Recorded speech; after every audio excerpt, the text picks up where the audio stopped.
কিছু কুচক্রী এবং কিছু নাদান অনুষ্ঠানটা বন্ধ করে দিয়েছে হরিপুর থানায়। আগামী 18 তারিখে এই মাটিতে, হরিপুরের মাটিতে 18 তারিখ এবং 18 তারিখের পরেও কখনো আমির হামজা হরিপুরের মাটিতে প্রবেশ করতে পারবে না। আপনি বাধা দিয়ে নিজের কপালে আগুন লাগালেন।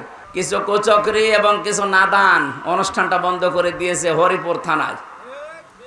এরা জাতীয়তাবাদীর দলের নাম নিয়েছে। আমি ওই লোকটাকে উপরে পৌঁছিয়ে দিয়েছি। আপনি আমারে ঢুকতে দিলেন না, আমার সাথে বিয়াদবি করেননি, আপনি বিয়াদবি করেছেন কোরআনের সাথে। সে যেই হোক, আমি তারেক জিয়া সাহেবের পিএস এর সাথে আর তার বন্ধু গিয়াসাল মামুনের সাথে 3 বছর এক জায়গায় ছিলাম। সেদিন যে ঘটনাটা হয়েছিল ওটা শুধু ওনার দোষ না, উনি এর আগেও মাসখানিক আগে আমার মাহফিলে প্রধান অতিথি ছিল। কোরআনের আয়াত পড়তে গিয়ে অর্থ পাল্টিয়ে ফেলেছে। আমি তাকে বলেছিলাম আপনি সংশোধন করে পড়বেন, যদি না পারেন বাংলায় বলবেন, আরবিতে বলার দরকার নেই। পরে আবার ওইটাই করিস।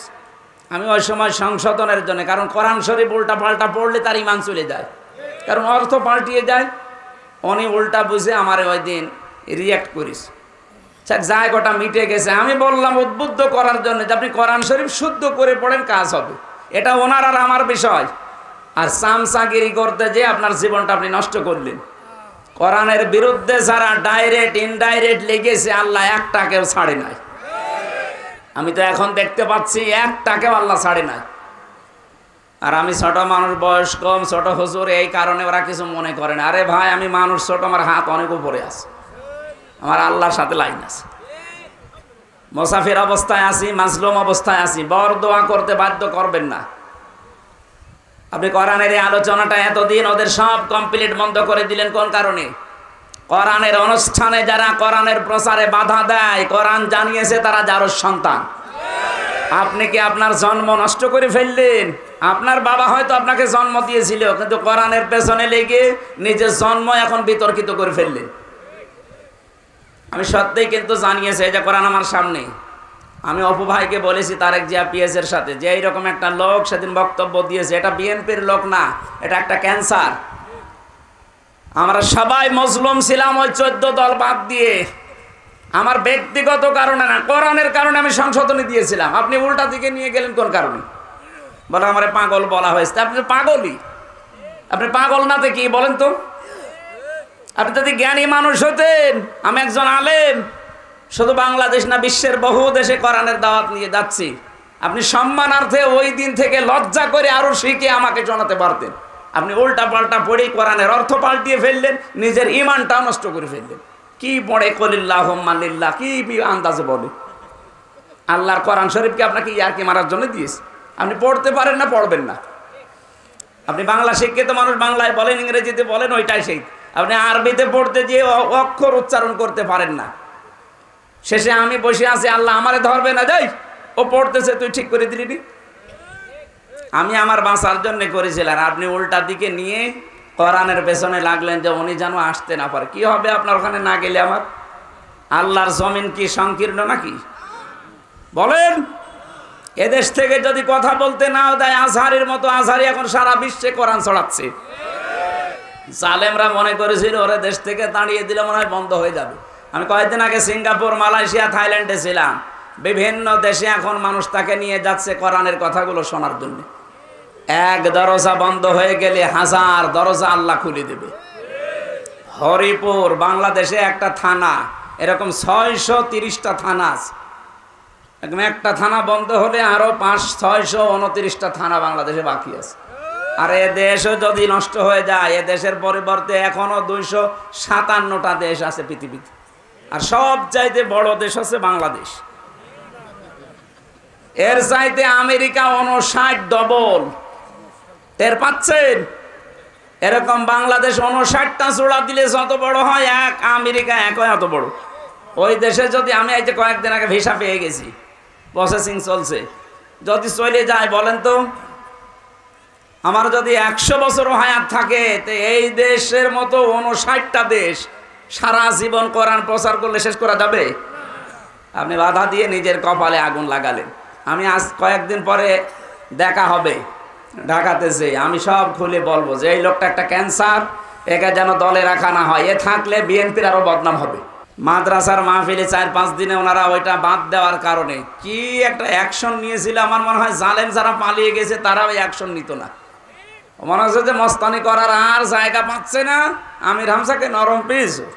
আমি তো মাজলুম মানুষ, এমনিতে জীবনটা শেষ করে দিয়েছে জালেমরা, আবার আপনি যন্ত্রণা দিলেন। আমার মন থেকে কোনো কথা যেন বের করাতে বাধ্য করবেন না, তাহলে কবুল হয়ে যাবে। আল্লাহ আমাদের বাঁচান, বলেন আমিন। আউযু বিল্লাহি মিনাশ শাইতানির রাজিম। বিসমিল্লাহির রহমানির রহিম।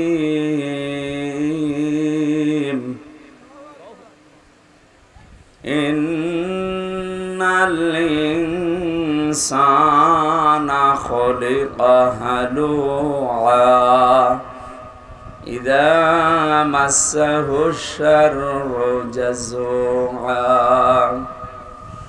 ওয়া ইযা মাসসাহুল খায়রু মানুআ ইল্লাল মুসাল্লিন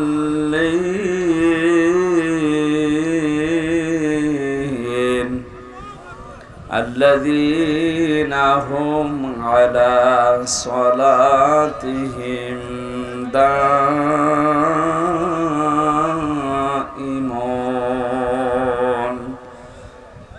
সাদাকাল্লাহুল আযীম। عن أبي هريرة رضي الله تعالى عنه قال قال النبي صلى الله عليه وسلم من ترك صلاة متعمدا فقد كفر إلى آخر الحديث رواه ابن ماجه وما زادهم إلا إيمانا وتسليما اللهم صل على محمد وآله وصحبه وبارك وسلم। বরচনা মিফতাহুল উলুম কওমি মাদ্রাসার উদ্যোগে মহাবিশ্বের মহাবিশ্বয় আমাদের মালিক আমাদের মনিব মহান রব্বুল ইজ্জাত আল জালালের মুখের পবিত্র বাণী কোরআনে কারীম। পবিত্র অনুষ্ঠানের সম্মানিত সভাপতি জনাব আলতাফ হোসেন চৌধুরী, প্রধান অতিথি জনাব জাহিদুর রহমান জাহিদ, সাবেক জাতীয় সংসদ সদস্য ঠাকুরগাঁও 3। বিশেষ অতিথি হিসেবে উপস্থিত আছেন বাংলাদেশ জামাত ইসলামী ঠাকুরগাঁও জেলা শাখার সম্মানিত জেলা আমির, ইসলামিক চিন্তাবিদ, শিক্ষাবিদ অধ্যাপক বেলাল উদ্দিন প্রধান, দামাত বারকাতুহুমুল আলিয়া। এখানে কথা বলেন কেন? ওখানে বসে পড়েন, কাউকে কিছু দেওয়ার দরকার নেই। বসেন, আপনি বসেন, তাড়াতাড়ি বসেন। এতক্ষণ যারা আলোচনা রাখলেন মাওলানা হারুনুর রশিদ সাহেব, মঞ্চে বসা সম্মানিত ব্যক্তিবর্গ, সামনে বসা মুসলমান ভাইরা, পর্দার আড়ালের সম্মানিত মা এবং বোনেরা, প্রশাসনের ভাইরা, প্রাণপ্রিয় ঠাকুরগাঁওবাসী, আল্লাহর দরবারে শুকরিয়া জানাচ্ছি যিনি একটা জগদ্দল পাথর আমাদের বুকের উপর থেকে নামিয়ে দিয়েছেন। বিশ্বনবীকে আল্লাহ জানিয়েছেন আলাম নাশরাহ লাকা সাদরাকা ওয়া ওয়াদানা আনকা ওয়িজরাক আল্লাযী আনকাযা যহরাক ওয়া রাফা'না লাকা যিকরাক। হে নবী, আমি কি আপনার বক্ষ উন্মুক্ত করিনি? আমি কি আপনার পিঠের উপর থেকে বোঝা নামিয়ে দেইনি? তার মানে ১৫০০ বছর আগে জাহিলিয়াতের যুগের কথা আমরা কোরআন আর হাদিসে পড়েছি যে আইএমএ জাহিলিয়াত ছিল। ৬ সাল থেকে ২৪ সাল পর্যন্ত আমরা আওয়ামী জাহিলিয়াত দেখেছি। শব্দ প্রায় একই, আইএমএ আওয়ামী, আর বাকিটা তো ঠিকই আছে জাহিলিয়াত। ওনারা ঘোষণা দিয়েছিল আমরা ক্ষমতায় যেতে পারলে মদিনার সনদ দিয়ে দেশ চলবে। সনদ দিয়ে চলেছে, মদিনার না, মোদির।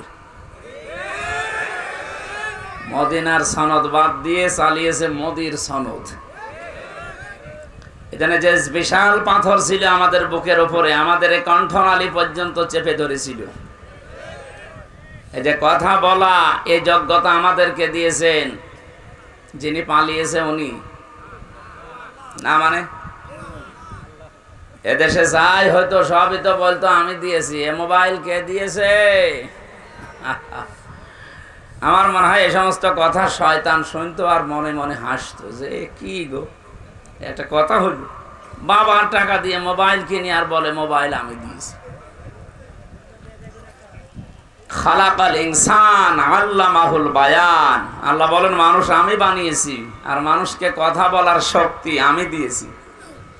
এই কথা বলার শক্তি যারা কেড়ে নিয়েছিল আল্লাহ রাব্বুল আলামিন তাদের এখন সব কিছু কেড়ে নিয়েছেন।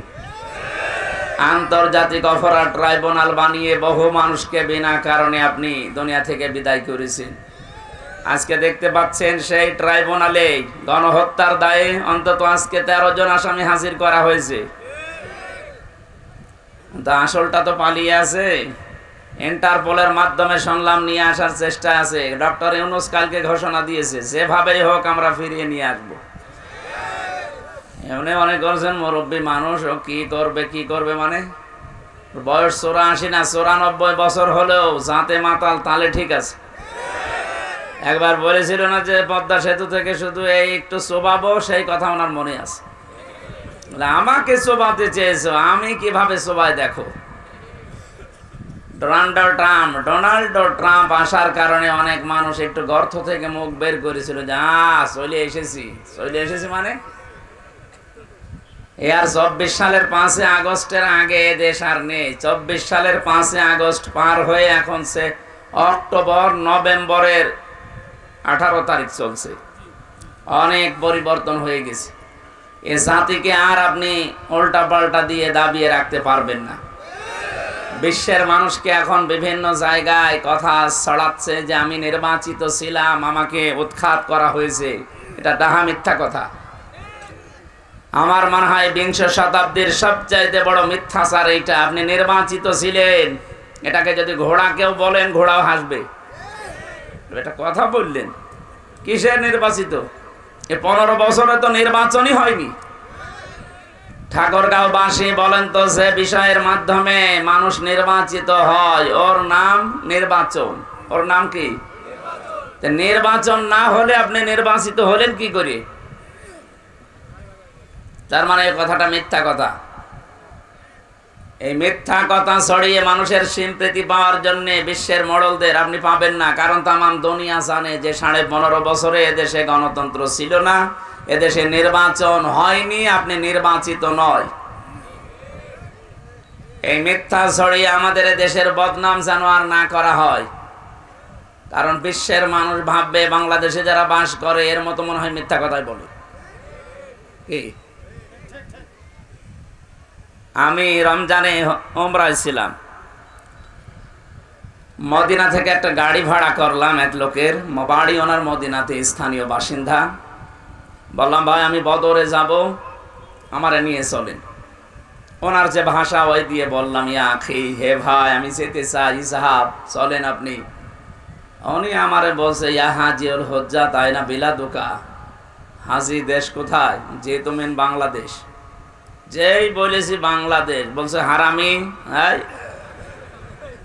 আপনি গালিদের মানে আমারে ওনার ভাষা দিয়ে বলছে ইয়া আখি, হে ভাই আপনাকে আমি বলি না, আপনার দেশে যে আছে ওই মহিলারে বলিস। বলেন, আপনি বলেন, আমি আরো 2 লাইন বেশি করে বলছি। ঘৃণিত বানিয়ে দিয়েছে। কারণ জালেম যারা তাদের প্রতি সৃষ্টি জগতের একটা আলাদা ঘৃণা তৈরি করে। কে? বলেন বলেন। এর বিপরীত যেটা আছে মাজলুম, মাজলুমদের প্রতি আল্লাহ নিজে একটা মহব্বত তৈরি করে দেয় সৃষ্টি জগতের ভেতরে। এই জন্য আমি 3 বছর জেলে থাকাকালীন যতবার কোর্টে হাজিরা দিতে এসেছি, মাথায় আমার দড়ি বান্ধা ছিল। এই যে পুলিশ, এনারাই আমারে নিয়ে যেত না, মনে নাই ওই রকমই ধরেন।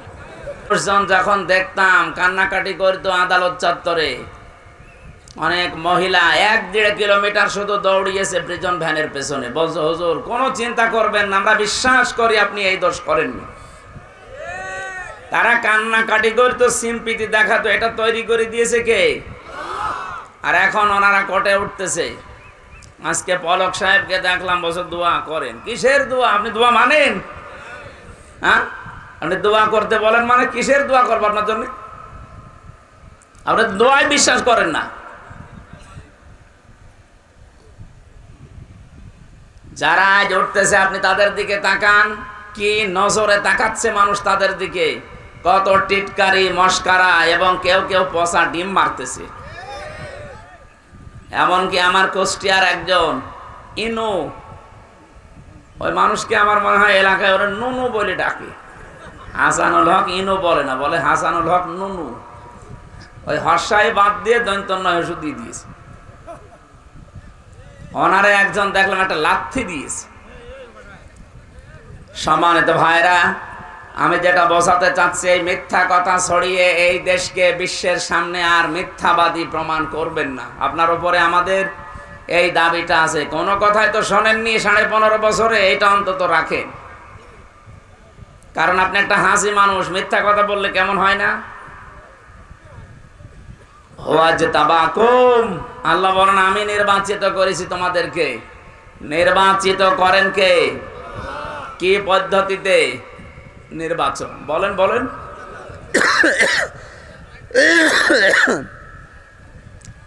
নির্বাচিত করা হয় মানুষদের যেই পদ্ধতিতে, তার নাম নির্বাচন। সেই সিস্টেমটা যেহেতু আপনি বন্ধ করে দিয়েছিলেন, আমরা আবার ওই সিস্টেমে দেশে নিয়ে আসতে চাই। আগামীতে যারা আসবে তারা যেন নির্বাচনের মাধ্যমে নির্বাচিত হয়ে আসে, নাকি দিনের ভোট রাতে করে আসবে। এই জন্যই তো উপদেষ্টাদেরকে আমরা সম্মানজনক সময় দিতে চাচ্ছি, যে আপনি সংস্কার করেন, খুব তাড়াতাড়ি এই জঞ্জালগুলো মুক্ত করে জায়গাগুলো পরিষ্কার করে নির্বাচনের মাধ্যমে নির্বাচিত একটা জনপ্রতিনিধির হাতে দেশটা তুলে দিন। তাহলে ওই জালেমদের সব নড়াচড়া বন্ধ হয়ে যাবে। এখনো যেগুলো হচ্ছে, অনেকে এখনো আশায় আছে, না আমার আপা আসতেছে। কিসের আপা? পৃথিবীর ইতিহাস 850 বছর আগে লক্ষণ সেন পালিয়েছিল, আজও ঘুরে আসেনি, কব্বরে চলে গেছে। কথা বলছে না কেন? এই জন্য যারা পালিয়ে যায়, পৃথিবীর ইতিহাস এইটাই বলে, তারা আর কোনোদিন ফিরে আসে না। আসলে জনগণ পিটিয়ে মারবে কুকুরের মতো। কারণ মানুষের ভেতরে আল্লাহ ভয় তৈরি করে দেয়। যারা মানুষের অধিকার নষ্ট করে, যারা রক্তের সম্পর্কগুলো ছিন্ন করে, যারা মানুষের পোশাক আশাক কেড়ে নেয়, যারা দ্বীনের পথে সত্যের সাক্ষ্য দিতে মানুষকে বাধা দেয়, এই মানুষগুলোকে আমার আল্লাহ ভয় ভয় এবং ভয় দিয়ে ঢেকে রাখে। খাদিজাতুল কুবরা রাদিয়াল্লাহু তাআলা আনহা তার স্বামীকে বলেছিলেন, স্বামী আবুল কাসেম, ভয় পাবেন না। কিসের ভয় পান আপনি? ইন্নাকা লা তাসিলুর রাহিমা, আপনি তো রক্তের সম্পর্ক ঠিক রাখেন, আপনি ভয় পান কেন? অথচ বাস্তবে আমরা কি দেখেছি, এদেশে আমরা কেউ তাকে ভাবি বলতাম, কেউ আপা বলতাম, কেউ মা বলে ডাকতাম, একটা সম্পর্ক ছিল। অথচ তিনি পালিয়ে চলে গেলেন ভয়ে, আমাদের সব সম্পর্ক মাঠে মারা গেল। আপনি কথা বোঝেন? অন্তত আমার বাড়ি খুলনা বিভাগে, আমরা ভাবি বলে ডাকলেও রংপুর বিভাগের মানুষ তো অন্তত আমরা আপা বলতাম। আপনারা ভাবি বলতেন না? আপনাদের ভাবি না? পুত্রবধূ ভাবি, এই তো। কোথায় গেল সে সম্পর্ক? যাওয়ার আগে বলেও গেল না। এই সমস্ত দেবর, এই যে দেবর বসে আছে, সব দেবর এখন এতিম। ভাবের সাথে মানুষ একটু টাঙ্কি মারে, সেটাও করতে পারলেন না। এই যে রক্তের সম্পর্ক সব নষ্ট করলেন। যারা মানুষের রক্তের সম্পর্ক ঠিক রাখে না, নষ্ট করে দেয় আত্মীয়তার সম্পর্ক, তাদের অন্তরে ভয় লাগিয়ে দেয় কে? এই কারণেই তো পালিয়েছে। এত ভয় কিসের আপনার? 15.5 বছরে যাদের ওপর অত্যাচার করেছিলেন, একটা লোক তো ভয়ে পালিয়ে যায়নি। আপনার কিছু হয়নি, কেবল শুরু, আর আপনি ভয়ে পালিয়ে গেলেন। মানে তার মানে বোঝা যাচ্ছে এই হাদিস অনুযায়ী আপনি আত্মীয়তার সম্পর্ক ঠিক রাখেননি, সব নষ্ট করে ফেলেছেন। সবচাইতে বড় বিষয়, বাংলাদেশ থেকে বাইরে যারা যায়, তারা রেমিটেন্স যোদ্ধা হিসাবে মাসে মাসে তারা এই দেশে টাকা পাঠায়। আপনি 3 মাস চলে গেছেন, একটা টাকাও আমরা পাইনি। পেয়েছি? আমরা টাকা পেয়েছি? কি করছেন আমরা জানি না, যাই করেন আমাদের টাকা লাগবে। বড় লোক জামাই পেয়েছেন, অন্তত জামাইয়ের কাছ থেকে যেভাবেই হোক পকেট মেরি হলেও টাকা পাঠান, আমরা ঋণী হয়ে গেছি। এই দেশে এখন এমন ঋণের বোঝা। 2 নাম্বার শব্দ ছিল তাহমিলুল কাল্লা। হে নবী, আপনি তো ঋণের বোঝা বহন করেন, মানুষের কষ্টের বোঝা বহন করেন, দুঃখের বোঝা বহন করেন, আপনি ভয় পান কেন? পৃথিবীতে যারা মানুষের বোঝা বহন করে দেয়, সে কষ্টের হোক, ঋণের হোক, দুঃখের হোক, তাদের ভেতর থেকে আল্লাহ ভয় দূর করে দেয়। আর এমন ঋণ দিয়ে গেল, এমন কষ্টের বোঝা এ দেশের মানুষকে দিয়ে গেছে। 3732 জন মানুষ মারা গেছে, 2780 জন মানুষ হাত পাতালে কাতরাচ্ছে, 20,000-এর ওপরে বিভিন্ন রকমের অঙ্গহানি হয়েছে। বলেন, এই যে মানুষগুলো যারা পড়ে আছে হাসপাতালের বেডে, এরা তার পরিবারের কাছে, তার মা বাবার কাছে, ভাই বোনের কাছে, সমাজের কাছে, দেশের জন্য এখন বোঝা না? এক কথা বুঝতেছেন? এই যে বিশাল বোঝা আপনি দিয়ে গেলেন, মানুষের কাপড় চোপড়, এমনকি পোশাক আশাক পর্যন্ত খুলে ফেলেছেন আপনি। সম্মানের পোশাক পরা ছিল কত মানুষের, সে পোশাক পর্যন্ত খুলে তাকে ন্যাংটা করে দিয়েছেন। জাতির সামনে সংসদে দাঁড়িয়ে বলেছে মাওলানা মামুনুল হক ধর্ষণকারী। জোরে বলেন নাউজুবিল্লাহ। আপনার চাইতে তার ভেতরে আল্লাহর ভয় কম নেই।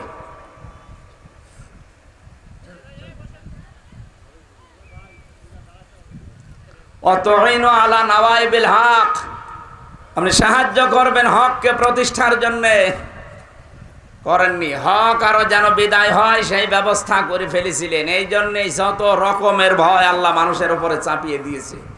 তাহলে হাদিস থেকে আমরা বুঝলাম, যারা মানুষের আত্মীয়তার সম্পর্ক ঠিক রাখে না, রক্তের সম্পর্ক যারা ঠিক রাখে না, এ বাংলাদেশে এরকম মানুষ নেই? বলেন বলেন।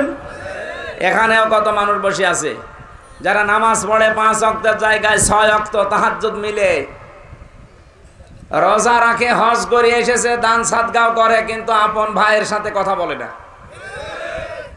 এরকম মানুষ যদি থাকেন হাত তোলেন তো।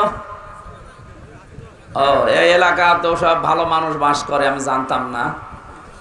ঠিক আছে ভাই, আমার ভুল হয়ে গেছে, আমি সরি। যদি কেউ থাকেন এরকম দুনিয়ার কোন স্বার্থ নিয়ে মারামারি করে ভাইয়ের সাথে সম্পর্ক নষ্ট করে ফেলেছেন, বোনের জমি দেওয়া লাগবে বলে বোনের সাথে কথা বলে না, কথা বলে না কেন? আপনি নামাজ পড়েন, রোজা রাখেন, যাই করেন, হজ করে আসেন, আপনার হজ বাংলাদেশে আসেনি, জেদ্দার বিমানবন্দরে পড়ে আছে। সুতরাং এগুলো যারা করছেন এক্ষুনি জীবনকে পাল্টাবেন, নয়তো যত রকমের ভয় কিন্তু আল্লাহ আপনার ভেতরে দিয়ে দেবে। রাতের বেলা টয়লেটে যাবেন, তাও ভয়ে যেতে পারবেন না। আমি একবার নাটোর থেকে বাড়ি যাচ্ছিলাম, নাটোর পুলিশ গাড়ি থামিয়ে বলছে, হুজুর গাড়ির সামনে মুফতি আমির হামজা লেখা আছে, এই জন্য গাড়ি থামালাম। কেন? ফু দিয়ে দেন। কিসের ফু? ডিউটি করছিলাম, হঠাৎ দেখলাম এই তাল গাছের ভেতরে কি যেন নড়ে উঠল। না, এ ফু দিয়ে হবে না, আপনি হয়তো কারো অধিকার নষ্ট করছেন, আপনার দ্বারা কোনো মানুষের হক নষ্ট হচ্ছে। আপনার দ্বারা যে সম্পর্কগুলো ছিল, হয় আপনার ভাইয়ের নাই, বোনের নাই, ছেলে মেয়ের নাই, যে কোনো আত্মীয় স্বজনের সম্পর্ক হয়তো নষ্ট হয়ে গেছে। এই জন্য আল্লাহ আপনার ভেতরে ভয় তৈরি করে দিয়েছে। আমি শুধু পুলিশকে বলি না, সবাইকে বলছি, যার সাথে যার রক্তের সম্পর্ক আছে, এটা কিন্তু নফল না, এটা ফরজ। বিশ্বনবী বলেন, আল্লাহ সব কিছু তৈরি করার পর এই যে রেহেম, যেটা রক্তের সম্পর্ক, আত্মীয়তা, এটা আল্লাহর পা চেপে ধরেছিল। ডাক দিয়ে বলে, মাবুদ তুমি আমার সম্পর্কে তো কিছু বললে না, সবার সম্পর্কে কম বেশি তুমি কিছু বললে, আমি কি আমার সম্পর্কে কিছু বলবা না? আল্লাহ পাক বলেন, শোনো, তোমার সাথে সম্পর্ক যারা ঠিক রাখবে, আমি আল্লাহ তাদের সাথে সম্পর্ক ঠিক রাখবো। তোমার সাথে যারা সম্পর্ক ঠিক রাখবে না, যারা তোমার সাথে সম্পর্ক কাট করে দেবে, আমি আল্লাহ তাদের সাথে সম্পর্ক নষ্ট করে ফেলবো। বলেন নাউজুবিল্লাহ। আরে সম্পর্কগুলো নষ্ট করার পেছনে ভূমিকা পালন করে ওর বউ। কি বলেন? ওর বউকে পানি পোড়া খাওয়ায় ওর বউর মা আর ওর বড় বোন। ওখান থেকে শুধু ঔষধ দেয়, আর কতদিন একা একা থাকবে এইভাবে? আলাদা হয়ে যা, তোর ননদ দেবরে সব শেষ করে ফেললো, আলাদা হয়ে যা, আরামে খেতে পারবি। এরকম ক্রমন্তনা দেওয়ার মতো মানুষ দেশে নেই। হাজারো বউ এই মন ছোট হওয়ার কারণে আজ হাজারো পুরুষ মানুষ মা বাবাকে আলাদা করে দিচ্ছে, অথবা শেষ পর্যন্ত বৃদ্ধাশ্রমে রেখে আসছে। এই যে পাশের জেলা নীলফামারী, এখানে কিশোরগঞ্জে সেদিন গিয়েছিলাম বৃদ্ধাশ্রম দেখার জন্য। দেখি এই পাশে 20 জন, এই পাশে 20 জন নারী আর পুরুষ, মা আর বাবা বসে আছে। ওদের চোখের দিকে তাকালেই মনে হচ্ছে ওরা সন্তানের জন্য বরদোয়া করছে, অথচ ওদেরও আমার মতো ছেলে মেয়ে আছে। না, ঠিক করছেন না আপনি। সম্মানিত মা বোন যারা এসেছেন পুত্রবধূ হয়ে, আজ যা করছেন 20 বছর পরে ওইটাই আপনাকে ফেরত দেওয়া হবে। বলেন, আপনি নিজের মা বাবা, আত্মীয় স্বজন, চাচা খালু মামা আসলে তো পাগল হয়ে যান, আর শ্বশুরের কোলের কেউ আসলে, স্বামীর ভাই স্বামীর বোন কেউ আত্মীয় স্বজন আসলে আপনার মন পাওয়া যায় না, মুখ মনে হয় পেঁচা ধরিস। এরকম ছোট মনের বউ দেশে নেই? কার কার বউর এরকম মন ছোট? হাত তোলেন তো। আরে ভাই, ক্যামেরা আমার দিকে, হাত তোলেন, অসুবিধা নেই, তোলেন। হ্যাঁ, 2 হাত তুলিস আবার। না, আমি হাসির খোরাকি দেয়নি, ওই যে মহিলারা বসে আছে। সম্মানিত মা বোনেরা, শুধু নামাজ পড়ে রোজা রেখে কালো বোরকা পরে আপনি জীবনেও জান্নাত যেতে পারবেন না। নেককার হওয়ার জন্য 4টা কথা আপনাকে মাস্ট বি মানায় লাগবে। কয়টা? আরো জোরে। 1 নম্বরে, ইদা নাজারা ইলাইহা সাররাতুহু, তিরমিজি শরীফের হাদিস। নবীজি বলেন, যখন তোমার স্বামী তোমার দিকে তাকাবে বাইরে থেকে এসে, যে কোনো ভাবে স্বামীকে আনন্দ দেবে, এইরকম মহিলা আজ দেশে নেই। এই জন্য অধিকাংশ স্বামী আমরা এখন পরকীয়া প্রেম করি। ওই দেখেন, বলছে ঠিক। এই এলাকায় তো সব চলছে মনে হচ্ছে। হ্যাঁ, শরীর চলে না। সম্মানিত মা বোনেরা, আমি আপনাদেরকে ভালোবাসি, এই জন্য আপনারা যেই জায়গায় ভুল করছেন ওইগুলো ধরিয়ে দিচ্ছি। আজ হাজারো স্বামী পরকীয়া প্রেমে লিপ্ত, খালি আপনার এই রেসপন্স পায় না। এই কারণে আপনি মন থেকে বলেন তো, যার পেছনে আপনি ঘোরেন ওর ভেতরে যা আছে আপনার বর ভেতরে তাই নেই, নাকি ওর ভেতরে জিনিসপত্র বেশি আছে? তো কোন কারণে আপনি ওখানে যান? এই কারণে স্ত্রীর কাছ থেকে আদর, ভালোবাসা, রেসপন্স পাওয়া যায় না। কথা বলে না কেন? আমি আশা করছি মায়েরা উদার হবেন।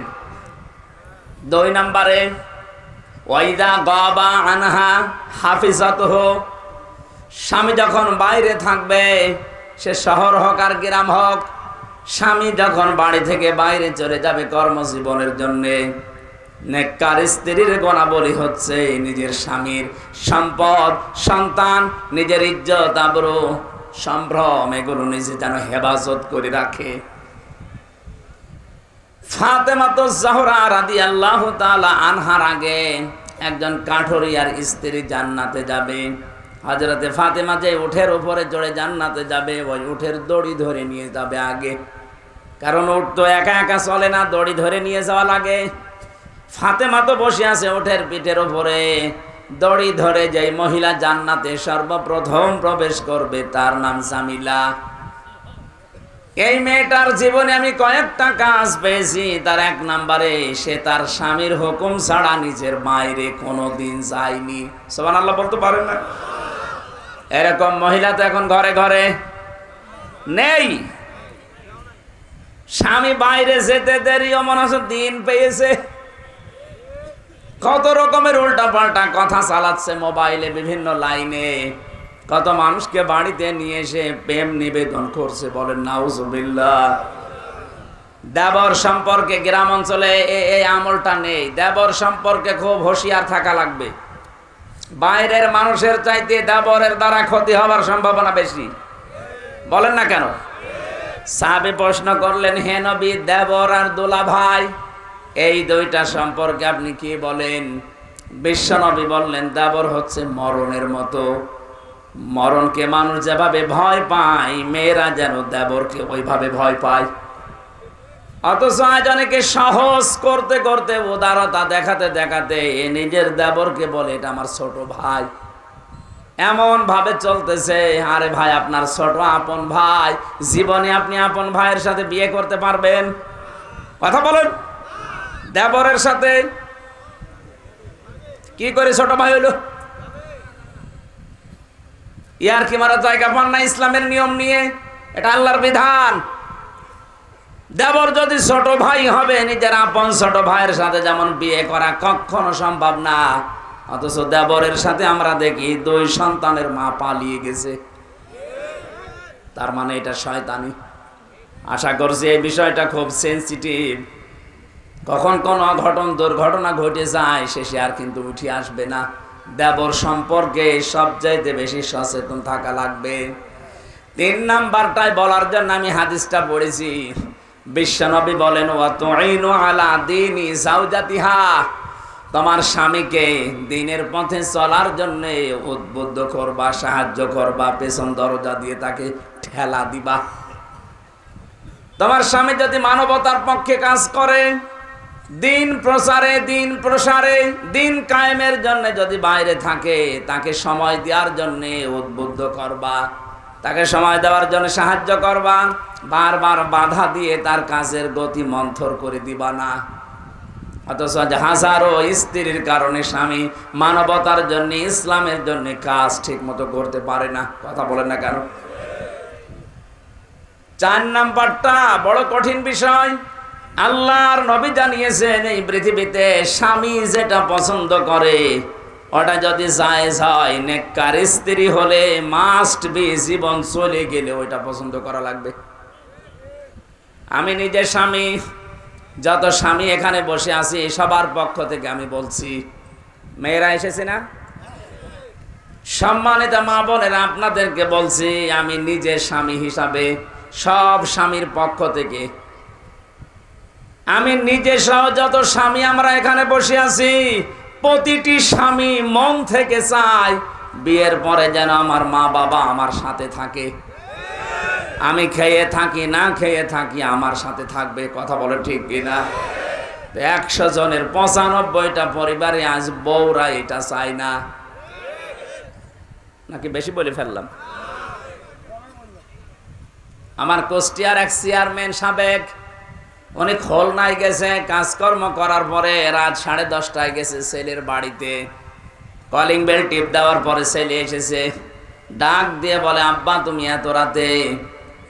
বলে কাজে এসেছিলাম, যেতে পারি নাই, চলে আসলাম। ঠিক আছে। বাড়ির ভেতরে নিয়ে স্ত্রীকে বলছে, কই আমার বাবা এসেছে, রান্না করো। স্ত্রী বলছে, না আমি সেই সন্ধ্যা থেকে পর্যন্ত সিরিয়াল দেখলাম, আমি ক্লান্ত, তোমার বাবা তুমি রান্না করে খাওয়াও। মুখে মুখে 2-1 কথায় তর্কাতর্কি যেই করেছে, বাবা কিন্তু সব শুনে ফেলেছে। বাবা ওপার থেকে ডাক দিয়ে বলছে, আব্দুল্লাহ আমার খাওয়া লাগবে না, তোরা ঘুমিয়ে পড়, আমি খেয়ে এসেছি। ছেলের বাড়ি থেকে খেয়ে যায়, ওই অবস্থায় শুয়ে আছে, পেটে ক্ষুধা, ঘুম আসতেছে না। চিন্তা করছে হোটেল থেকে খাবার নিয়ে এসে খাবার দিয়ে খেতে দেবো কিনা, কিন্তু এখন যদি নিয়ে আসি তাহলে খারাপ ধারণা করবে। কিছুক্ষণ পরে রাত 11টা 11:30 বাজে, কে যেন কলিং বেল টিপ দিয়েছে, বাইরে যেয়ে দেখে ওর শালা ছোটটা ডাক দিয়ে বলছে, দোলা ভাই আজকে আর বাড়ি যেতে পারিনি, চলে আসলাম, আসো তোমার দিয়ে খেলা শুরু হবে। এবার ডাক দিচ্ছে, ওঠো, কেন তোমার ভাই এসেছে ছোটটা, আয় উঠিস, রান্না বাড়া কমপ্লিট করো। স্বামী চিন্তা করছে আমার বাবাও তো না খেয়ে আছে, একটু ডাক দে। যে বলছে, আব্বা তোমার বৌমা রান্না করেছে তোমার জন্য, তুমি খাবা না। বাবা টের পাচ্ছে না, ওখান থেকে সব বাবা শুনেছে, বলছে, বাবা আমার খাওয়া লাগবে না, আমার পেট ভরায় আছে, তোরা খেয়ে ঘুমিয়ে পড়। সকালবেলা বাবা কিচ্ছু না বলে ব্যাগটা নিয়ে চলে যাচ্ছে। ছেলেটার সামনে গিয়ে দাঁড়িয়ে বলছে, আব্বা তোমার বৌমা রান্না করছে নাস্তা, তুমি খেয়ে যাবা না। বাবা চোখের পানি ফেলে দিয়ে বলে, সন্তান আমি যেদিন তোর ছোট শালা হব ওই দিন খেয়ে যাব। না না, আমি হাসির জন্য বলি না। ও ঠাকুরগাঁওবাসী, আমার যতটুকু বাস্তবতায় জ্ঞান আছে আমি তো দেখতে পাচ্ছি, শুধুমাত্র কুষ্টিয়ার ওই সাবেক চেয়ারম্যান না, এখানে বহু মুরব্বী বসে আছে, তার পুত্র বধূর কাছে ওই রকমই। বলেন কি হয়েছে আপনার? মা বাবাকে খেতে দেব আমি পছন্দ করি, আমি মন থেকে চাই যে আমার মা বাবা আমার সাথে থাকবে, শেষ বয়সে সাথে নাতি নাতকো এগুলো নিয়ে তারা আনন্দে থাকবে। আর আপনার এই ছোট মনের কারণে আমার মা বাবার মন থেকে আমি পর্যন্ত সরিয়ে গেছি। সম্মানিত মা বোনেরা, কোন কাজে স্বামী খুশি থাকে আপনি তো জানেন না, যেহেতু আমি স্বামী আমি বলে দিচ্ছি, এই ঔষধটা আপনি অ্যাপ্লাই করবেন। যদি সত্যি স্বামীর মন পেতে চান, নিজের মা বাবাকে যেভাবে দেখেন স্বামীর মা বাবাকে ওইভাবে দেখবেন, তার চাইতে বেশি সেবা যত্ন, বেশি কথা শুনবেন, তার সাথে ব্যবহার আচার ভালো করবেন, কসম আল্লাহ, আর মন থেকে স্বামীর ভালোবাসা আপনিও পাবেন। আর যদি এইটা না করেন, হ্যাঁ আপনার সাথে উপরে উপরে হয়তো ভালোবাসা দেখাবে, শুধু সংসার করার জন্যে 24 ঘন্টা লোকটা শেষ পর্যন্ত মানসিক রোগী হয়ে যাবে। আর এইটা আমার এই দেশে 100টার প্রায় 95টা পরিবারে, কথা বলেন ঠিক কিনা? আশা করছে ইঙ্গিত দেওয়ার কারণে মা বোনেরা একটু মেনে চলবেন, আমাদের পরিবারটা মিনি জান্নাত হয়ে যাবে ইনশাআল্লাহ। জাতি বর্ণ ধর্ম নির্বিশেষে কোরআনের এই অনুষ্ঠানে যারা আজকে এই দিনের বেলায়, হাজারো কাজ ছিল, কত গুরুত্বপূর্ণ মানুষ বসে আছে, এদের সব কাজ বাদ দিয়ে কোরআন থেকে কথা শোনার জন্য যারা এসেছেন, এটা ইবাদত চলছে। কি চলছে বলেন তো? বলেন আলহামদুলিল্লাহ। দরুদ আর সালাম পাঠের মাধ্যমে আজকের তেলাওয়াতকৃত আয়াত থেকে মানবীয় কিছু দর্শনীয় গুণ আছে, মানুষের ভেতরে কিছু দর্শনীয় গুণ আছে, এই গুণগুলো যেন আমাদের ভেতরে না থাকে, এই কথাগুলো আল্লাহ কোরআনে জানিয়েছেন। আমরা এখন অ্যাডভার্টাইজ করব তাফসীর আকারে ইনশাআল্লাহ। জবান খুলে কোরআনের আয়াত আমি সূরা মারিজ থেকে পড়েছি, 19, 20, 21, 22, 23, এই রুকু থেকে আমরা যতদূর পারি তাফসীর আকারে কথা বলতে চাই। আউযু বিল্লাহি মিনাশ শাইতানির রাজিম। বিসমিল্লাহির রহমানির রহিম। ইন্নাল ইনসানা খুলিকা হালুআ। আল্লাহ পাক বলেন, অবশ্যই আমি মানুষকে অস্থির করে বানিয়েছি। মানুষকে বানানোই হয়েছে অস্থির চিত্র দিয়ে, সব সময় ব্যস্ত মানুষ, এটা মানুষের স্বভাব। তামাম দুনিয়ায় যত মানুষ আল্লাহ পাঠিয়েছে, আদম থেকে শুরু করে আজকের এই দিন পর্যন্ত যে আসতেছে, এখান থেকে কিয়ামত পর্যন্ত যারা আসবে, সবার ভেতরে অস্থিরতা কে দিয়েছেন? এটা মানুষ বানানোর সময় আল্লাহ দিয়ে দিয়েছেন। ইদা মাসসাহু শাররু জাযুআ, এ মানুষ যখন কোনো কষ্ট, বিপদ, মুসিবতে পড়ে তখন হায় হতাশ করে, হতাশা তাকে ঘিরে ধরে, এইটাও মানুষের গুণাবলী, স্বভাব। ওয়াইদা মাসসাহুল খায়রু মানুআ, মানুষ যখন কোনো কল্যাণ পায়, নিয়ামত পায়, ভালো কিছু পেয়ে যায়, ওই মানুষ তখন আমি আল্লাহকে ভুলে, আমার নিয়ামতকে ভুলে যায়, তখন কৃপণ হয়ে যায়। ঝড় ঝাপটা যখন আসে তখন আমার কথা ছাড়া কারো কথা ওর মনে থাকে না।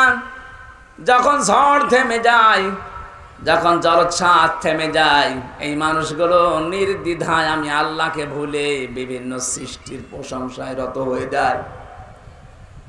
এটা মানুষের স্বভাব। তার মানে এখান থেকে 3টা নিন্দনীয় গুণ আল্লাহ আমাদেরকে বর্ণনা দিলেন। 1 নম্বরে মানুষ অস্থির, সব সময় ব্যস্ত। 2 নম্বরে কোনো বিপদ আপদ মুসিবতে পড়লে মানুষ হায় হতাশ করে, হতাশা নিরাশা তাকে ঘিরে ধরে। 3 নম্বরে কোনো নিয়ামত যদি পায়, কল্যাণ কিছু পেলে মানুষ কৃপণ হয়ে যায়। এই স্বভাবগুলো মানুষের কার? আমাদের ভেতরে নেই? এখানে মানুষ পদ পাচ্ছে যারা বিবেচিত, যার নাম মানুষ, তার ভেতরে এই গুণাবলীগুলো আছে। আল্লাহ বলেন আছে, মাস্ট বি। ইন্না দিয়েছেন, ইন্নাল ইনসানা খলিকা হালুআ, অবশ্যই, তার মানে আছে। আল্লাহ এগুলো বলতে বলতে এবার হঠাৎ করে আলোচনার ধরন পাল্টিয়ে ফেলেছেন। আল্লাহ পাক এবার ডাক দিয়েছেন, ইল্লাল মুসাল্লিন।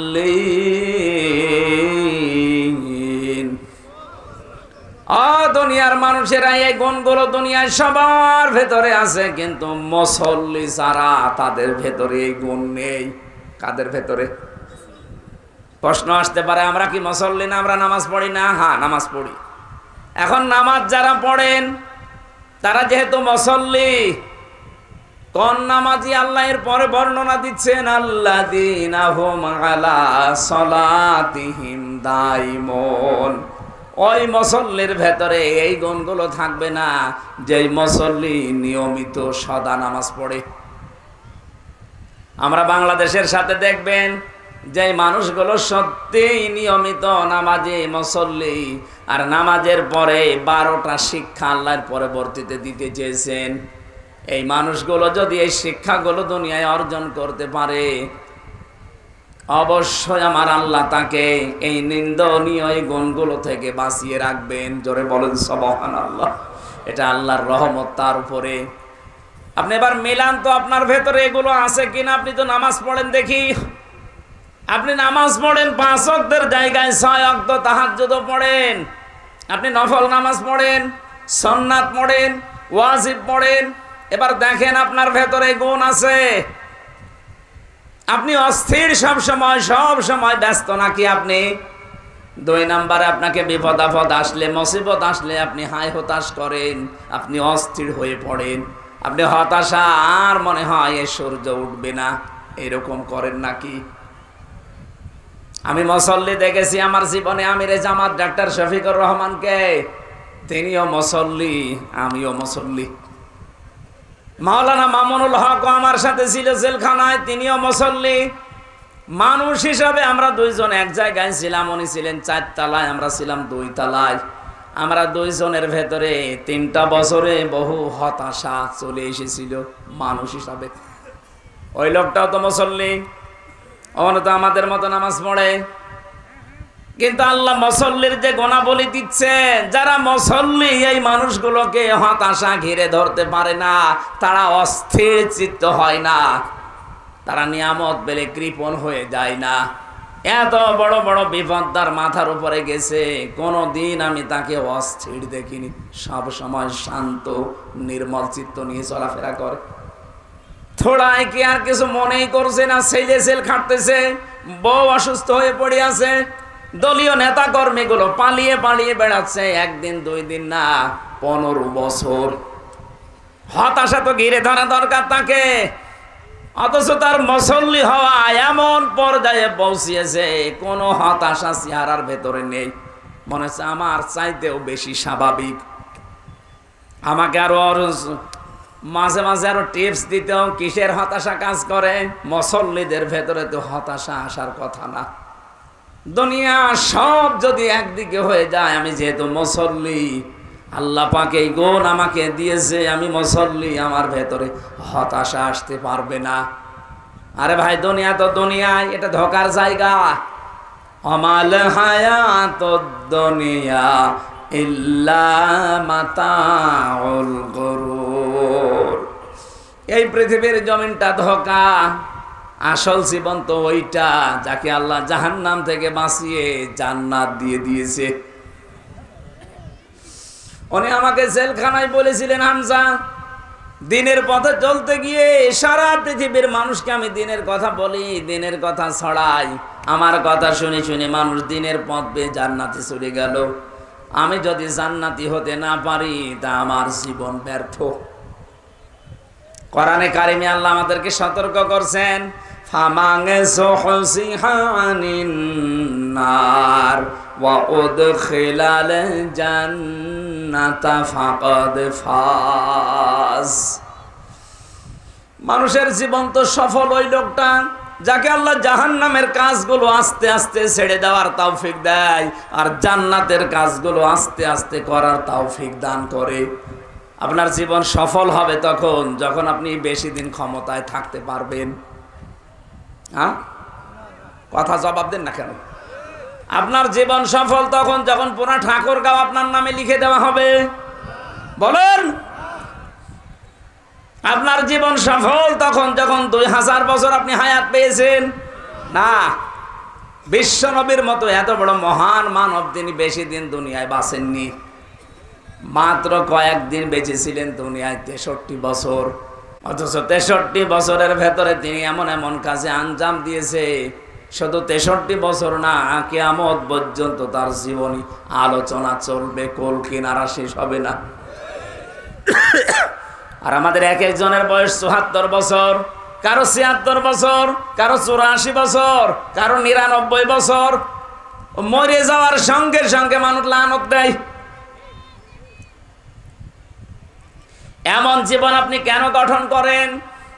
ফামা বাকাত আলাইহিমুস সামাউ ওয়াল আরদু ওয়া মা কানু মুনজারিন।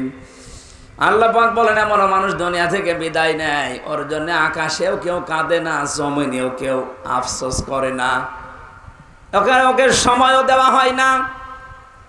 এই যে ওয়া মা কানু মুনজারিন, ওর জীবনে একটু সময় পাবে, সে সময়ও সে পায় না। আমি কিছু মানুষের জীবন এই আয়াতের সাথে সূরা দোকানের 29 নম্বর আয়াত মিলিয়েছি। এমন এমন মানুষ বিদায় নিয়ে চলে যাচ্ছে। কয়েকদিন আগে যে অগ্নিকন্যা চলে গেল, আপনি বাংলাদেশে একটা মানুষকে দেখান যে মন থেকে তার জন্য কেঁদেছে, দেখান।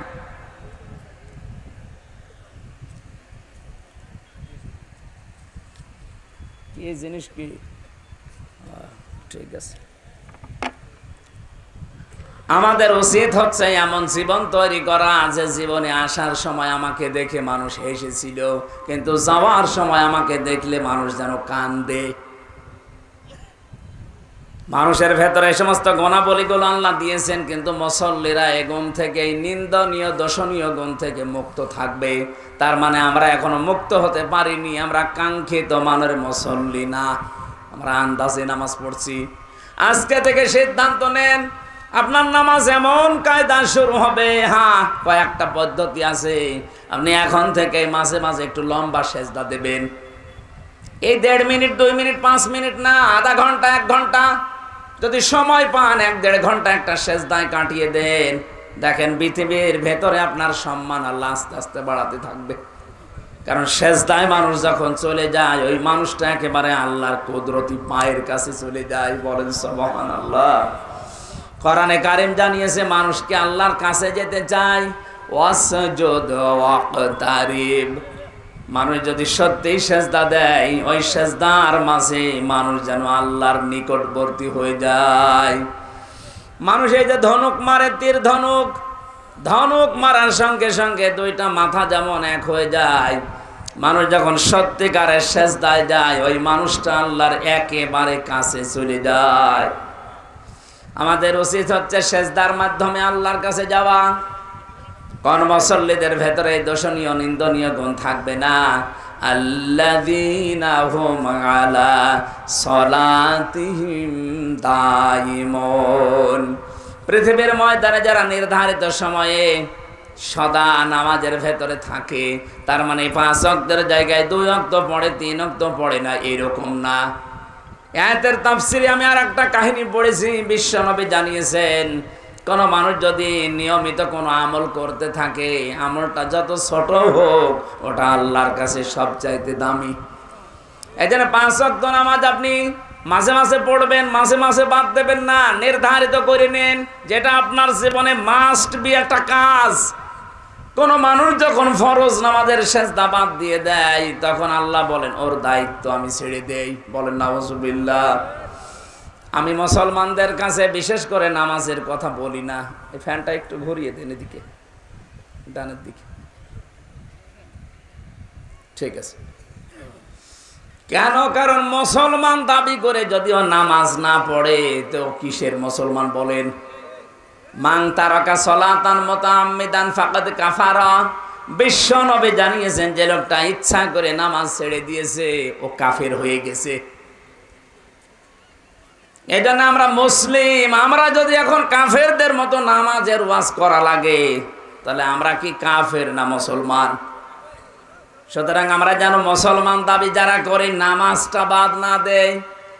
আপনি সুন্নত নফল ওয়াজিব পড়তে পারছেন না, পরে পড়ে নেবেন, কিন্তু ফরজ নামাজ যেখানে যে অবস্থায় থাকেন, ওযু থাকলে ওযু করে পড়েন, ওযু না থাকলে ওযু করার দরকার নেই।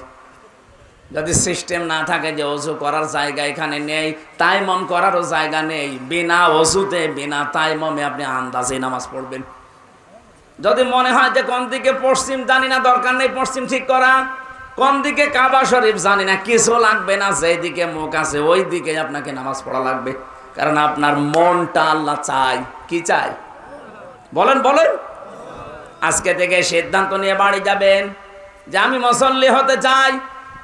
জীবন একেবারে চলে যাক। হযরত ওমরের উপরে আল্লাহ এমনি খুশি হয়ে আয়াত নাজিল করেছেন কোরআনে, এমনি না। উনি যখন মারা যাচ্ছিলেন, এই যে চাকু মেরেছিল, ওনাকে ছুরি মেরেছিল, নাড়ি ভড়ি বের হয়ে গেছে। এরপরও যখন জ্ঞান ফিরেছে, জ্ঞান ফেরার সঙ্গে সঙ্গে জানিয়েছে সাহাবীরা, আমার নেতৃত্বে যে ফজরের নামাজ হচ্ছিল, 1 রাকাত হয়েছিল, বাকি 1 রাকাত নামাজের খবর কি? সুবহানাল্লাহ বলতে পারেন না? জীবন মরণ নিয়ে যেখানে টানাটানি, সেখানেও নামাজ বাদ দেননি। অথচ অনেক মহিলা আছে মুরগিকে হাঁসকে খাবার দিতে দিতে উনি মাগরিবের নামাজ নষ্ট করে ফেলেছে। সম্মানিত মা বোনেরা, সাবধান থাকবেন।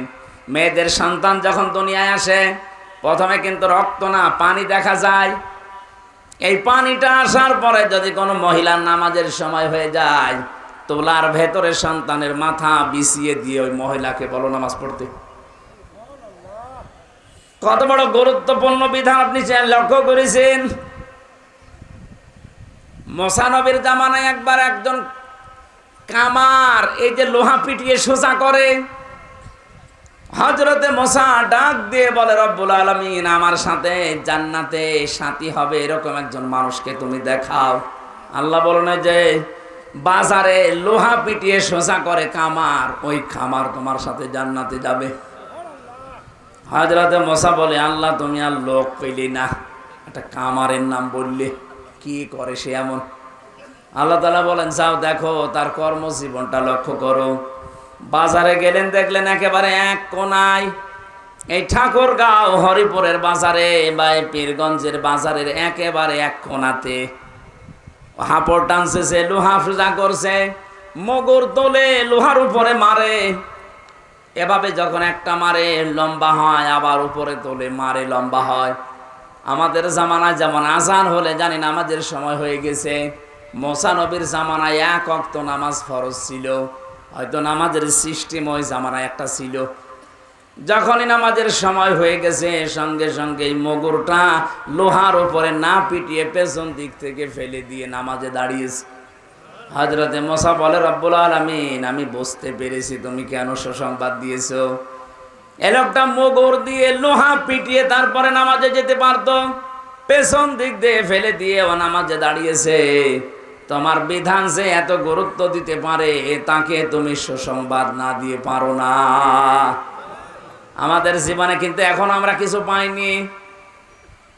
সাবধান, মুসল্লি হওয়া লাগবে, নয়তো এই দর্শনীয় নিন্দনীয় গুণ থেকে মুক্ত হওয়া সম্ভব না। শুধু সুন্দর পোশাক পরলে, শরীরকে পবিত্র পরিষ্কার পরিচ্ছন্ন রাখলে আপনি মুসল্লি হতে পারবেন না। মুসল্লি হওয়া লাগবে আপনাকে নিয়মিত।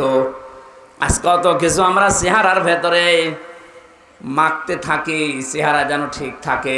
এ পৃথিবীতে নারী পুরুষের জন্য সবচাইতে উত্তম মেডিসিন হচ্ছে অজুর পানি। যার শরীরে অজুর পানি লাগে না, কিয়ামতে ওই অঙ্গগুলো কালো কৃষ্ণ হয়ে যাবে।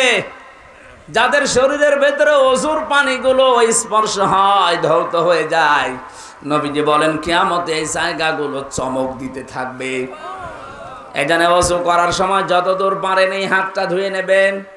হযরতে আবু হুরায়রা হাদিসটা শোনার পরে তিনি বলেছিলেন, আমি বগল পর্যন্ত ধুয়ে ফেলতাম, কারণ নবীজির মুখে শুনেছি দুনিয়াতে যাদের নামাজের সময় ওযু করার জায়গাগুলো পানি দিয়ে ভিজবে, ওই জায়গায় চমক দেবে। আমার বগল পর্যন্ত আমি ধুয়ে নিয়েছি, কিয়ামতে আমার পুরা শরীরটায় চমকাবে। আমাকে তো দেখে নবীর উম্মত মনে করা লাগবে, সেটার এটা উত্তম মাধ্যম। আমাকে দেখে যদি মনে করে যে নবী হ্যাঁ এটা আমার উম্মত, কি দেখবে? ফেরেশতা পর্যন্ত যখন মরণের ঘরে মানুষ আছাড় দিয়ে পড়ে যায় বিছানায়, ফেরেশতারা এসে তার চেহারার ভেতরে নামাজের চিহ্নগুলো দেখতে পায়।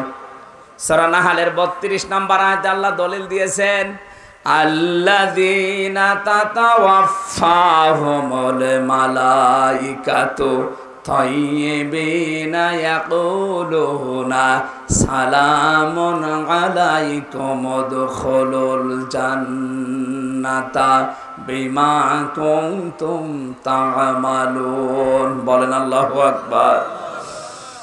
ফেরেশতারা যখন আসবে মরণের বিছানায় দেখবে আপনি পড়ে আছেন, আছাড় খেয়ে পড়ে আছেন। আল্লাহ বলেন তাইয়্যিবিনা, এই তাইয়্যিব মানে শুধু পোশাকের পবিত্রতা না, এই তাইয়্যিব মানে শুধু দেহের পবিত্রতা না। পোশাক আর দেহ তো পবিত্র করবেন, আপনার চিন্তা চেতনা আকীদা, আপনার কর্মজীবন, প্র্যাকটিক্যাল লাইফ, আপনার অর্থনীতি, সমাজনীতি, পরিবার নীতি, এগুলো সব থাকে পবিত্র, শিরক কুফর বেদাত থেকে মুক্ত। এরকম একটা পবিত্র জীবন যখন ফেরেশতারা দেখবে বলবে সালাম, শান্তি বর্ষিত হোক আল্লাহর বান্দা তোমার উপরে, উদখুলুল জান্নাহ, ওই জান্নাতে প্রবেশ করো, বিমা কুনতুম তা'মালুন, যেটা দুনিয়ায় করেছিলে তার প্রতিদান। সুতরাং আমরা মানুষ যেহেতু আজকে থেকে এমন মুসল্লি হওয়ার চেষ্টা চালাবো, এই দোষণীয় নিন্দনীয় গুণ যেন আমার আস্তে আস্তে আল্লাহ দূর করে দেয়। বলেন আমিন। আল্লাহ এরপরে দিয়েছেন ওই মানুষগুলোর চরিত্র এমন হবে, আল্লাযীনা ফি আমওয়ালিহিম হাক্কুম মা'লুম লিস-সাইলি ওয়াল মাহরুম। ওদের সম্পদের ভেতরে গরিবদের হক থাকবে। এই যে দান, সাদকা, যাকাত, ফিতরা, এককালীন দানের মাধ্যমে আপনি যেগুলো দিতে থাকেন, এগুলো আপনি নামাজি, আল্লাহর পছন্দনীয় যে সমস্ত গুণগুলো আছে তার ভেতরে অন্যতম এটা। যদি করতে পারেন মনে করবেন আমি আল্লাহর পছন্দের তালিকায় যাচ্ছি। আর যদি সম্পদের প্রতি মায়া মহব্বত বেশি হয়ে যায়, আপনি নামাজও পড়েন কিন্তু সম্পদের যে হক আদায় করেন না, আপনার সম্পদের দান নেই, সাদকা নেই, যাকাত নেই, এককালীন দান এগুলো নেই, বুঝবেন আপনি আল্লাহর নামাজ আদায় করলে, রোজা আদায় করলেও কাঙ্ক্ষিত মানের মুমিন নামাজি হতে পারেননি। এরকম মানুষ দেশে নেই। ঠাকুরগাঁওবাসী বড় দরদ নিয়ে কথাগুলো বলছি। আমি নিজে মানতে চাই আগে এই কথাটা। আমি আল্লাহর কাছে পছন্দনীয় হতে চাই, আমি আল্লাহর কাছে পছন্দনীয় হতে চাই। তাহলে বুঝবেন আমার সম্পদের চাইতে আমার আল্লাহর বিধানের প্রতি গুরুত্ব আমার বাড়বে। আমার সম্পদে আজ কত মানুষের হক আছে? আমার গোলার ভেতরে যে 5 মণ 10 মণ 20 মণ ধান আছে, ওই 20 মণ ধান শুধু আমার জন্য না, ওর ভেতরে অনেক পশু পাখির খাবার আছে, অনেক গরিবের খাবার আছে। আল্লাহ আমার আমানতে রেখেছে, এগুলো তাদেরকে বিলিয়ে দেওয়ার জন্য। কথা বুঝতেছেন? কিন্তু এই কাজগুলো আজ হাজারো মানুষ দুনিয়াতে আমরা দেখতে পাই। এই মানুষগুলো সম্পদের এই মায়া মহব্বত আল্লাহর বিধানের তুলনায় এদের বেশি তৈরি হয়ে গেছে। এই জন্য আল্লাহ ওর চরিত্র থেকে এই নিন্দনীয় দোষণীয় গুণগুলো দূর করে দেয় না। বলেন নাউজুবিল্লাহ। এখানে যারা আমরা বসে আছি আমি সহ, 200 বছর পরে যদি আমার এই 2 তলা বাড়ি, যেটা এই বাড়িতে যদি 200 বছর পরে আমি এখানে আসি, এই যে বাড়ি দেখতে পাচ্ছেন এটা, 200 বছর পরে এই বাড়িতে যদি আপনি আসেন, এখানে হয়তো আপনার ছেলে নাতি ছেলে থাকবে না, তার ছেলের ছেলে থাকবে। আপনার ছবিও যদি টাঙানো থাকে, 200 বছর পরে 3টা জেনারেশন পার হয়ে এই বাড়িতে যারা বাস করবে, বলেন তো 200 বছর পরে এখানে আসলে বাড়িতে আপনাকে উঠতে দেবে? কি করছেন আপনি বলেন? আপনার সম্পদে যাদের হক আছে হকগুলো আদায় করে যান। এখানে দান করা লাগবে, সম্পদ সাদকা দেওয়া লাগবে, এর ভেতরে যাকাত আছে, আপনি দিতে চান না, জরিমানা মনে হয় আপনার কাছে। কিয়ামতে এই সম্পদগুলো যখন আল্লাহ আগুনের পাত বানাবে জাহান্নামে দিয়ে, সাপ বানিয়ে আপনাকে সবল দেবে আর বলবে আনা মাল, আমি তোর সেই সম্পদ। আগে থেকে সতর্ক করছেন পরীক্ষা নেওয়ার আগে। আমরা যারা এখানে পরীক্ষা দেই, এই পরীক্ষার্থী যারা, যেদিন পরীক্ষা শুরু হবে ওই দিন পর্যন্ত প্রশ্নপত্র দেয় না, যখন শুরু হবে তখন দেয়। অথচ আল্লাহ কত আগে আমাদের কাছে প্রশ্নপত্র পাঠিয়ে দিলেন। এরপরেও যদি কেউ ফেল করেন কিয়ামতে এসে কপাল পোড়া। কথা বলেন না কেন? আল্লাহ আমাদের জীবন এরকম নষ্ট যেন না হয়ে যায়, বলেন আমিন। এই ভেতরে কারা এরা? এটাকে মাদ্রাসার মাহফিল? সম্মানিত ভাইরা, আমি জানতাম না, তো মনেও নেই। এটা মাদ্রাসার অনুষ্ঠান। আর 4-5 দিন আগে এরা মনে হয় এটা করিস, 4-5 দিন ধরে এটা করছে মাত্র। এই অনুষ্ঠানটা যেখানে ছিল, কিছু কুচক্রী এবং কিছু নাদান অনুষ্ঠানটা বন্ধ করে দিয়েছে হরিপুর থানায়। এরা জাতীয়তাবাদীর দলের নাম নিয়েছে। আমি ওই লোকটাকে উপরে পৌঁছিয়ে দিয়েছি।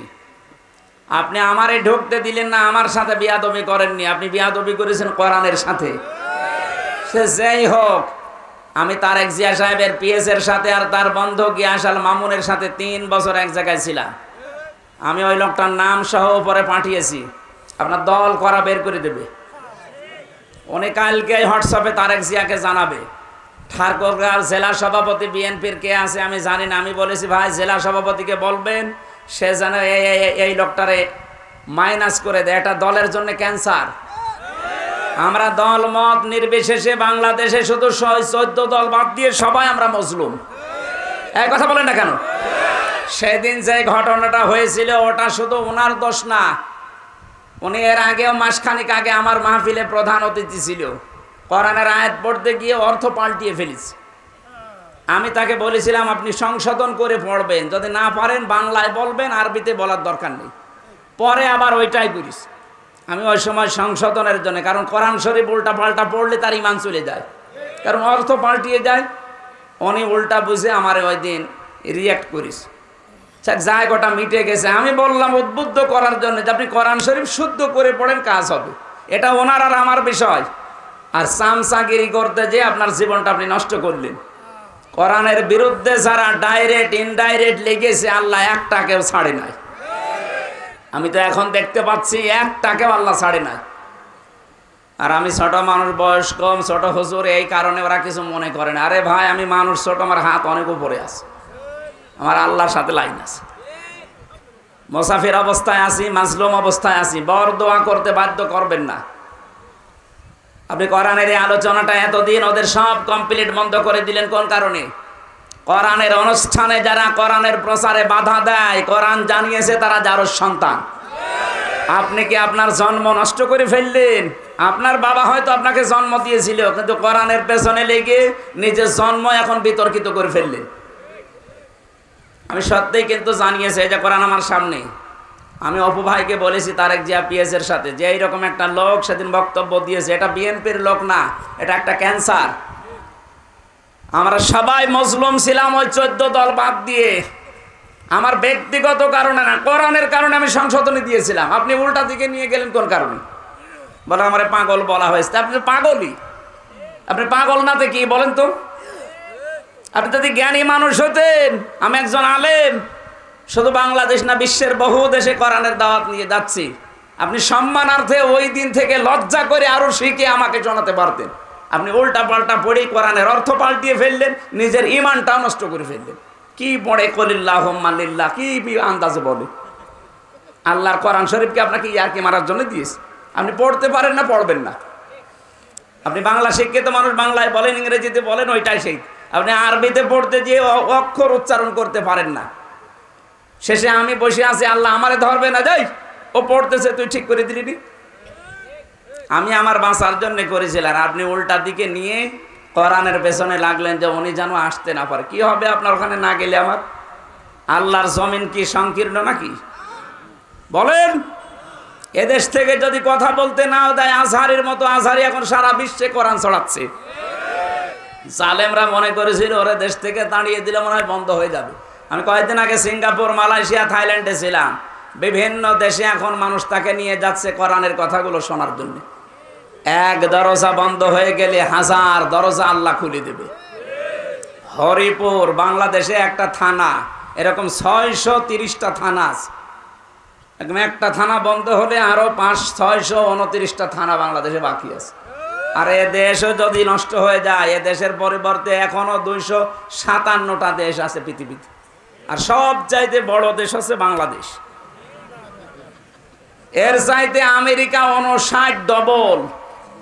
টের পাচ্ছেন? এরকম বাংলাদেশ 59টা চূড়া দিলে যত বড় হয়, এক আমেরিকা একই এত বড়। ওই দেশে যদি আমি এই যে কয়েকদিন আগে ভিসা পেয়ে গেছি, প্রসেসিং চলছে, যদি চলে যায় বলেন তো, আমার যদি 100 বছর হায়াত থাকে, তো এই দেশের মতো 59টা দেশ সারা জীবন কোরআন প্রচার করলে শেষ করা যাবে? আপনি বাধা দিয়ে নিজের কপালে আগুন লাগালেন। আমি আজ কয়েকদিন পরে দেখা হবে ঢাকাতে, যে আমি সব খুলে বলবো যে এই লোকটা একটা ক্যান্সার, একে যেন দলে রাখা না হয়। এ থাকলে বিএনপির আরো বদনাম হবে। মাদ্রাসার মাহফিলে 4-5 দিনে ওনারা ওইটা বাদ দেওয়ার কারণে কি একটা অ্যাকশন নিয়েছিল। আমার মনে হয় জালেম যারা পালিয়ে গেছে তারাও অ্যাকশন নিত না। মনে হচ্ছে যে মস্তানি করার আর জায়গা পাচ্ছে না, আমির হামজাকে নরম পিস। আমি তো মাজলুম মানুষ, এমনিতে জীবনটা শেষ করে দিয়েছে জালেমরা। আবার আপনি যন্ত্রণা দিলেন, আমার মন থেকে কোনো কথা যেন বের করাতে বাধ্য করবেন না, তাহলে কবুল হয়ে যাবে। আল্লাহ আমাদের বাঁচান, বলে না আমিন। যারা এই মাহফিলের জন্য টাকা পয়সা নিয়ে এসেছেন, আমি আহ্বান জানাচ্ছি। আমার লিখিত বই জেলখানার ভেতরে সৃষ্টি জগৎ নিয়ে লিখেছিলাম, এই বই গাড়িতে আছে, যাওয়ার সময় নিয়ে যাবেন, আপনারা কাজে লাগবে। আর যারা টাকা পয়সা নিয়ে এসেছেন দেওয়ার জন্য, হারুন সাহেব কি করেছে, আপনারা অবশ্যই যে ড্রাম দেওয়া আছে, ব্যাগ করা আছে, দিয়ে যাবেন। এটা নিয়ত করে 10, 20, 50 টাকা যা পারে দিয়ে যাবেন। এ মাদ্রাসা এটা নাকি এটা? হ্যাঁ, মাদ্রাসা তো সেরকম উন্নত মনে হচ্ছে না, এখন প্লাস্টার বাকি। 3 তলা পর্যন্ত হয়ে গেছে, ইনশাল্লাহ হয়ে যাবে। আল্লাহর কাজ কোনোদিন বেঁচে থাকে না। আপনার টাকা যদি দিন প্রচারে খরচ না হয়, দিন শিক্ষায় খরচ না হয়, তো টাকা দিয়ে কি করবেন? এ দরবেশ বাবার মতো ডিম খাবেন? দরবেশ ডিম খাচ্ছে। মানব হত্যার দায়ে, গণহত্যার দায়ে এখন ওই লোকদের ফাঁসি হবে। বাংলাদেশের 1 নাম্বার ধনী ছিল, কি হলো? টাকা দিয়ে। এই জন্য বেশি থাকতে টাকা খরচ করে যান। টাকাগুলো নয়তো আপনি চোখ বন্ধ হওয়ার পরে দেখবেন উল্টাপাল্টা কাজে আপনার ছেলে, আপনার মেয়ে, আপনার বউ ব্যয় করবে। তখন আরো ফিলাক্সি লোড হয়ে কবরে আপনার আযাব যাবে। আল্লাহ হেফাজত করুন, আল্লাহুম্মা আমিন। লা ইলাহা ইল্লা আনতা সুবহানাকা ইন্নী কুনতু মিনাজ জালিমিন। আল্লাহুম্মা গফিরলি ওয়ারহামনি ওয়াহদিনি ওয়াফিনি ওয়ারযুকনি ইয়া রাব্বাল আলামিন। আয় আল্লাহ তাআলা, ঠাকুরগাঁও জেলা, পীরগঞ্জ থানা, বই রচনা মিফতাহুল উলুম কওমি মাদ্রাসায় বসে কোরআনে কারিমের কথাগুলো বলছিলাম। মানুষের নিন্দনীয় দর্শনীয় গুণ থেকে মুক্ত হওয়ার জন্য নামাজি মানুষদের যে গুণাগুলো বললেন, গুণাবলী বলো তুমি বললে, এগুলো আমাদের জীবনে তুমি প্র্যাকটিক্যালি সেট করে দাও। তোমার যে যুবক বান্দা বান্দিগুলো 3-4 দিনের ব্যবধানে বিশাল আয়োজন করেছে, যার যার টাকা পয়সা অর্থ সম্পদ এখানে খরচ হয়েছে, আল্লাহ এদের অর্থগুলো কবুল করে নাও রব্বুল আলামিন। কত মানুষ এখানে বসে আছে কোরআনের কথা শোনার জন্যে, যে যেই নিয়তে বসে আছে, মেহেরবানি করে আমাদের জায়েজ আশা পূর্ণ করে দাও। মাহফিলের সম্মানিত সভাপতি জনাব আলতাফ হোসেন চৌধুরী কবুল করো। সম্মানিত প্রধান অতিথি জাহিদুর রহমান জাহিদ ভাই, তাকে তুমি মঞ্জুর করো আল্লাহ।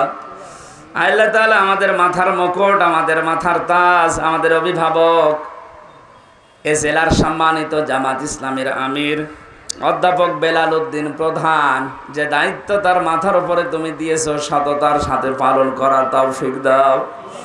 অন্যান্য যারাই আমরা এসেছি রাজনৈতিক বিভিন্ন দলের লোকজন, আল্লাহ তাআলা সঠিক কথাগুলো মেনে চলার সুযোগ দাও। মা বোনদেরকে তুমি আয়েশার মতো, ফাতিমার মতো বানিয়ে দাও। এ মাহফিল করার জন্য সত্যিই যারা শ্রম দিলেও, কষ্ট দিলেও, অর্থ দিল, আল্লাহ একটাও তুমি ফেলে দিও না, কবুল করে নাও।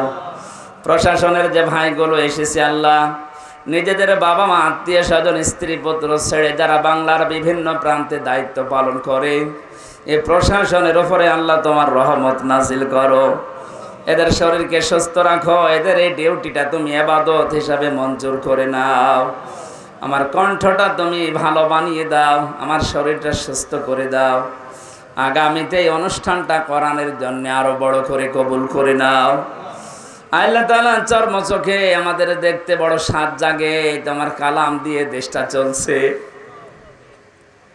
জীবনে কিছুই যদি তোমার ভালো না লাগে আল্লাহ, এটা দেখার তৌফিক দিও যে ৫৬,০০০ বর্গ মাইল কোরআন দিয়ে চলছে। হাফেজ শাহিনুর রহমান এসেছে, আল্লাহ তাকে কবুল করো। মাওলানা হারুন রশিদ, হোসাইন আহমেদ, মাহফুজ সহ যত আলেম ওলামা বসে আছে, আলেমদেরকে আলেম হিসাবে মঞ্জুর করো। মরণ আসলে তুমি আমাদের জবানে জারি করো লা ইলাহা ইল্লাল্লাহু মুহাম্মাদুর রাসূলুল্লাহ। এ মাইক কি